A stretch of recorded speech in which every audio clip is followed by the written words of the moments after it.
Nesta segunda-feira, a guerra entre Rússia e Ucrânia motivou o mais consistente movimento diplomático por um acordo de paz desde o início do conflito há 3 anos e meio. Na Casa Branca, em Washington, o presidente dos Estados Unidos recebeu mais uma vez o colega ucraniano Volodymyr Zelensky. Mas agora, o encontro foi acompanhado também por líderes europeus que se deslocaram para a capital americana num apoio simbólico à Ucrânia. Mas, antes de contar como foi essa reunião de peso, é muito útil relembrar como esse conflito na Ucrânia começou e por que a Europa está preocupada com futuras agressões da Rússia a outros países. Vladimir Putin considera a Ucrânia berço cultural e espiritual da Rússia. Mas a decisão de invadir o país, lançando o maior conflito da Europa desde a Segunda Guerra Mundial, tem também componentes geopolíticos.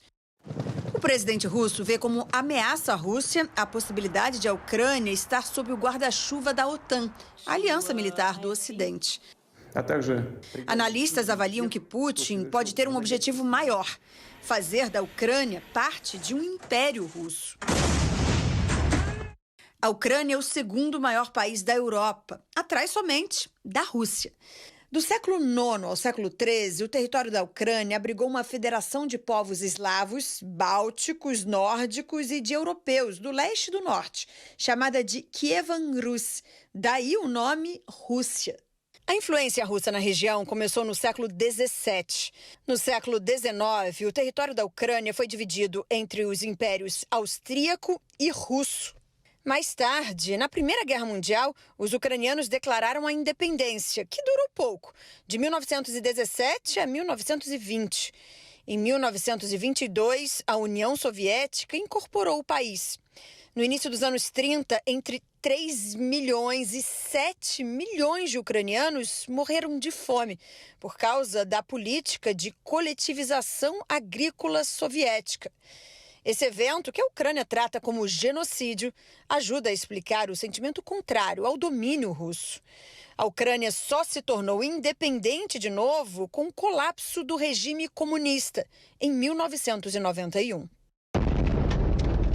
Em 2022, a Rússia lançou a invasão em larga escala.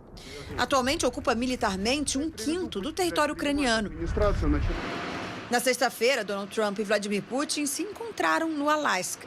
Depois da reunião, o jornal americano The New York Times, citando fontes de governos europeus, relatou que Putin exigiu que a Ucrânia ceda toda a região do Donbass, ocupado primeiro por separatistas pró-Rússia e, desde 2022, pelas forças russas.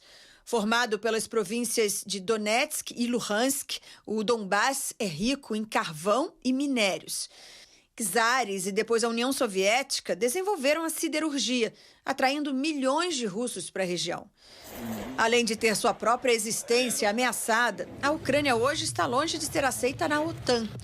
Um dos critérios para o ingresso na Aliança Militar do Ocidente é estabilidade territorial e ausência de conflitos. Historicamente, países que se sentiram ameaçados pela Rússia buscaram a OTAN para tentar se proteger. Foi o caso da Polônia e das nações bálticas, Estônia, Letônia e Lituânia, nos anos 1990 e no início dos anos 2000, diante do colapso da União Soviética. Em meio à guerra da Rússia contra a Ucrânia, Finlândia e Suécia também solicitaram a adesão à OTAN. A Finlândia compartilha uma longa fronteira com o território russo, mais de 1.300 quilômetros. Assim como a Ucrânia, a Geórgia também sonha fazer parte da aliança, mas também não entrou ainda, principalmente por causa de ocupação russa em regiões separatistas. O continente europeu não está preocupado apenas com a aliada Ucrânia, mas com o próprio futuro.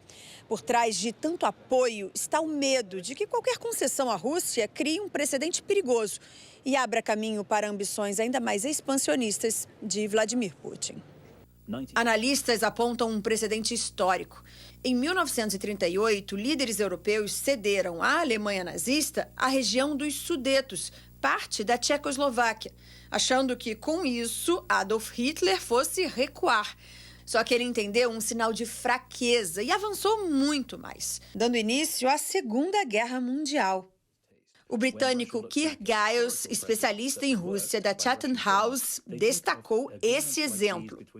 Ele, que no ano passado lançou o livro Quem vai defender a Europa, explicou.